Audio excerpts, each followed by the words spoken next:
Welcome students to my channel Edunomy by Ria. So now we are going to cover the last unit of nationalism in India. इस unit का नाम collective belongingness है। इसका मतलब ये होता है कि इंडिया में इतनी सारी मूवमेंट्स चल रही थी, कभी सत्याग्रह मूवमेंट है, नॉन कॉरपोरेशन है, सीडीएम मूवमेंट है, बट हम क्या देख रहे हैं कि सब लोग इक्वल पार्टिसिपेशन नहीं दे रहे हैं।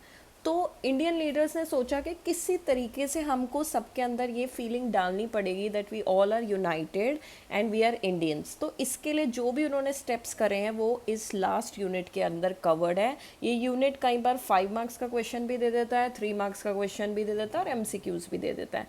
सो in this unit we are going to cover these 4 topics: images, icons and symbols, re interpretation of history and Indian folklore. जब हम ये यूनिट कर लेंगे तो हम फिर इसमें टेस्ट आर नॉलेज करेंगे कि देखेंगे कि आपको ये यूनिट कितना अच्छे से समझ आता है कि नहीं। Right, so let's just start. I am going to use my own notes जो मैंने प्रिपेयर कर रखे हैं एनसीईआरटी से रिलेटेड, तो आप इसको भी डायरेक्टली लर्न कर सकते हो। इसमें लैंग्वेज ईजी करके दे रखी है। सो दे आर सेइंग कि कभी उन्होंने हिस्ट्री का यूज़ किया, कभी फिक्शन का यूज़ किया। फिक्शन मतलब इमेजिनरी स्टोरीज़, फोकलोर मतलब पुरानी कहानियों का, सॉन्ग्स का, ये सब चीज़ों का उन्होंने यूज़ किया ताकि लोगों के अंदर कैसी स्पिरिट आए, नेशनलिज्म। नेशनलिज्म का क्या मतलब होता है? देशभक्ति की स्पिरिट आए। ठीक है, यही चीज़ हमने यूरोप में भी देखी थी, जर्मेनिया और मैरियाने के कंटेक्स्ट में, तो वही सेम चीज़ हम यहाँ पे भी देखेंगे। सो पहली चीज़ क्या है? इमेजेस। तो इमेज इसलिए बनाई जा रही थी कि लोग आइडेंटिफाई कर सके कि यस, हम इस इंडिया नेशन को बिलोंग करते हैं। ठीक है, तो लोग क्या करते हैं, जब विजुअली उनको कोई चीज़ें दिखाई जाती है तो वो ज़्यादा रिलेट कर पाते हैं। तो विजुअली भारत माता की इमेज बननी स्टार्ट हो जाती है। अब जो सबसे फर्स्ट इमेज है वो बंकिम चंद्र चट्टोपाध्याय ने बनाई थी। इन्होंने ही वंदे मातरम सॉन्ग लिखा था। अब हाइम यहाँ पे वर्ड यूज़ हुआ हुआ है। हाइम रेफर्स टू प्रेयर, कि उन्होंने भारत माता के लिए एक प्रेयर की तरीके से वंदे मातरम लिखा था। ठीक है, ये वाला जो हाइम था ये नॉवल आनंद मठ के अंदर बाद में इंक्लूड किया गया था। ठीक है, याद रखना, यहाँ से 1 मार्क क्वेश्चंस बहुत सारे बन सकते हैं। और जब बंगाल के अंदर स्वदेशी, स्वदेशी क्या होता है? स्वदेश, अपना इंडिया। जब वो वाली मूवमेंट चली थी कि हम बॉयकॉट करेंगे ब्रिटिश के गुड्स को और हम इंडिया का खादी कपड़ा ही पहनेंगे, तो वो कौन सी मूवमेंट है? स्वदेशी मूवमेंट बंगाल में थी। तब ये गाना, तब ये हाइम वंदे मातरम गाया जाता था। उसके बाद पहली बार तो बंकिम चंद्र ने इमेज बनाई थी, लेकिन जो सबसे फेमस इमेज गई थी वो अबिंद्रनाथ टैगोर की गई थी। It is not Rabindranath, it is Abanindranath. तो आप बिल्कुल मत सोचना कि गलती से आर स्किप हो गया, ये अबिंद्रनाथ ही है। इन्होंने फेमस इमेज भारत माता की बनाई थी, जिसके अंदर भारत माता को कैसा पोर्ट्रे कर रखा था, अगर आप अपनी एनसीईआरटी में चेक करोगे तो दिस इज़ दैट अबिंद्रनाथ टैगोर की इमेज। राइट, तो इसके अंदर कैसा भारत माता को डिपिक्ट कर रखा है कि एक एसेटिक फिगर है, मतलब सन्यासी टाइप फिगर है उनकी। She is very calm, compose, divine है, स्पिरिचुअल है। आप पीछे इनके ये वाइट कलर का सर्कल देख रहे हो, लाइट ऑफ इल्यूमिनेशन, मतलब she is divine, she is related to God. Right, और अगर आप इनको डिवोशन मतलब इनकी भक्ति करोगे तो वो देखा जाता था कि हाँ भाई ये एक सच्चा देशभक्त है। तो लोगों ने क्या करा, घरों में पोस्टर लगा रहे हैं भारत माता के, सुबह उठ के उनकी पूजा कर रहे हैं। ठीक है, तो इनको वर्शिप करना इज़ लाइक कि आप अपने देश के लिए लड़ना चाह रहे हैं या देश प्रेम करते हैं।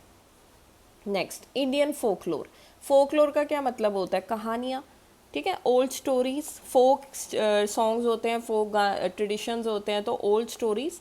तो नेशनलिस्ट को लगा कि हमें अपनी जो पुरानी कहानियाँ हैं, ठीक है, वो इकट्ठी करनी चाहिए और लोगों को सुनानी चाहिए। तो कोई पुरानी कहानियाँ जो बार्ड्स ने गाई हो, बार्ड्स मतलब जो कहानियों को सॉन्ग के थ्रू गाते थे, और नेशनलिस्ट टूर करे, जगह जगह गांव गए, उन्होंने गैदर करे ये सारे सॉन्ग्स वगैरह, ताकि इम्पॉर्टेंट वर्ड क्या है कि हमारा जो ट्रेडिशनल कल्चर है वो हम बता सके लोगों को, जो कि करप्ट हो चुका है। करप्ट मतलब जो खराब हो चुका है आउटसाइड फोर्सेस से। अब यहाँ आउटसाइड फोर्स कौन आया था आपकी कंट्री के अंदर? ब्रिटिश आया था। तो ये बोल रहे हैं कि ब्रिटिशर्स के आने की वजह से जो आपका कल्चरल डैमेज हुआ है, हम उसको वापस से ठीक करें। ठीक है, क्यों ठीक करना है? ताकि लोगों के अंदर एक प्राइड इज़ लाइक आपके अंदर कॉन्फिडेंस बिल्ड हो कि नहीं, आपका कल्चर ज़्यादा अच्छा था, आप इन्फीरियोरिटी कम्प्लेक्स में मत जाओ। ठीक है, तो इसलिए ये करा उन्होंने। कौन थे जिन्होंने सबसे ज़्यादा ये बात की थी? बंगाल में रविंद्रनाथ टैगोर थे।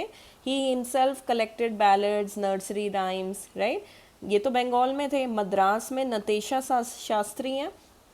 उन्होंने एक बुक भी लिखी थी, the folklore of southern India, right. तो इस बात को भी आप ध्यान रखना। ये क्या बोल रहे हैं इस लाइन के अंदर कि उनको ये लगता था, नतेशा शास्त्री को ये लगता था कि जो फोकलोर है, मतलब जो हमारी पुरानी कहानियाँ हैं, ये सबसे भरोसेमंद मैनिफेस्टेशन है।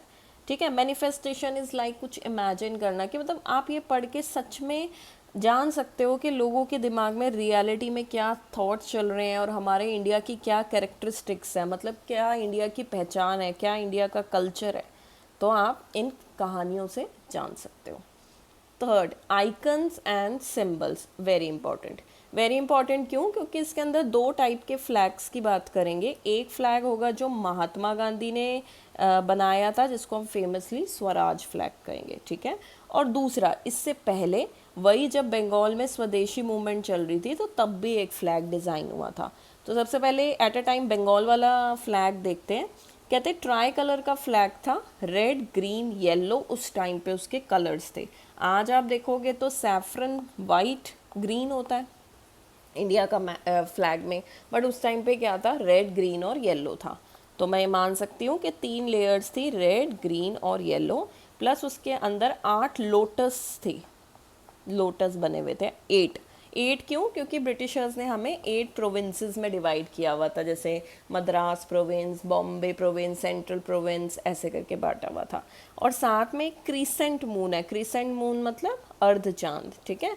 इसका क्या मतलब होता था, ये रिप्रेजेंट दोनों को करता था, हिंदूज एंड मुस्लिम्स। तो आप समझ पा रहे हो कि इस टाइम पे हिंदू मुस्लिम यूनिटी है। बंगाल के स्वदेशी मूवमेंट के टाइम पे, कम से 1905 की बात है ये। फिर उसके बाद कहते हैं 1921 में जब गांधी जी का सत्याग्रह चल रहा है, नॉन कॉर्पोरेशन मूवमेंट स्टार्ट हो चुका है, तो महात्मा गांधी ने एक फ्लैग डिज़ाइन किया था जिसका नाम था स्वराज फ्लैग। ट्राई कलर है, इसमें भी 3 कलर है, बस फ़र्क क्या है, येलो की जगह कौन सा कलर आ गया, वाइट। याद रखो, वही 3 कलर स्कीम है, बस येलो की जगह क्या आ गया, वाइट आ गया। बट इसमें खास बात क्या है कि इसके अंदर एक स्पिनिंग व्हील है बीच में। स्पिनिंग व्हील क्या होता है, वो चरखा बनाने वाला जो व्हील है। अब कई बच्चों को लगता है जो आज के टाइम पे फ्लैग है हमारा इंडिया फ्लैग, ये भी स्पिनिंग व्हील है। नहीं, ये अशोका का चक्र है आज प्रेजेंट डे पे। उस टाइम पे स्पिनिंग व्हील का मतलब वो चरखा, चरखा जिस पे गांधी जी वो खादी बनाते थे, वो होता था, ठीक है। और ये क्या डिपिक्ट करता था, ये डिपिक्ट करता था कि भाई सेल्फ हेल्प का आइडिया। सेल्फ हेल्प मतलब गांधी जी कह रहे हैं बाहर के गुड्स पे डिपेंडेंट मत रहो, तुम खुद अपना खादी बनाओ और खादी पहनो, राइट। और जब हम इस फ्लैग को कैरी करते हैं, ठीक है, होल्डिंग इट अलोफ्ट, अलोफ्ट मतलब सीधा अच्छे प्राउड तरीके से इसको पकड़ते हैं, कोई भी मार्च, कोई भी प्रोटेस्ट के टाइम पे, तो ये एक तरीके से ब्रिटिशर्स को क्या सिंबलाइज करता है, डिफाइंस। डिफाइंस वर्ड कहाँ से आया है, डिफेंस, डिफाई करना, डिसओबे करना, ठीक है, अपने आप को प्रोटेक्ट करना, कि भाई हम तुम्हारे हिसाब से नहीं चलेंगे, हम अपने हिसाब से चलेंगे। द लास्ट वन, री इंटरप्रिटेशन ऑफ हिस्ट्री, है ना। इंटरप्रेट करना मतलब क्या होता है, उस बात को समझाना। री इंटरप्रेट करना मतलब दोबारा से उस चीज़ों को समझाना। तो हिस्ट्री सब जानते हैं इंडिया की, लेकिन दोबारा हिस्ट्री को उस तरीके से बताना कि इंडियंस के अंदर देशभक्ति की भावना जागे। क्यों? क्योंकि ब्रिटिशर्स तो हमें मानते थे कि भाई बैकवर्ड है, प्रिमिटिव है, गवार किस्म के हैं, ठीक है, इनकेपेबल है, ये अपने आप को रूल नहीं कर सकते, इसलिए हमें इनको रूल करना पड़ेगा। तो इंडियंस ने क्या करा, अपने पास्ट में देखा कि इंडिया की क्या क्या अचीवमेंट्स थी, ताकि इंडियंस प्राउड फील करें, राइट। उन्होंने इंडिया का art, architecture, maths, culture, law, philosophy, कि भाई देखो इंडिया का ट्रेड उस टाइम पे कितना फ्लरिशिंग था, कितना बढ़िया था।